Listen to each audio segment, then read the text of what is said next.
Chairman अमीरुल बहर अली मीर मल्हा है।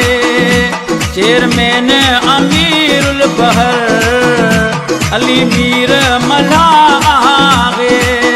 सिंध जा मल्ला जिंदाबाद सदाई, इन ॻाल्हि में शक ना है।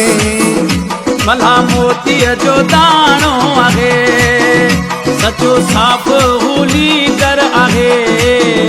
मल्हा मोती जो दाणो आहे।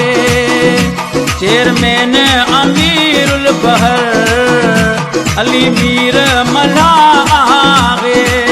सिंध जा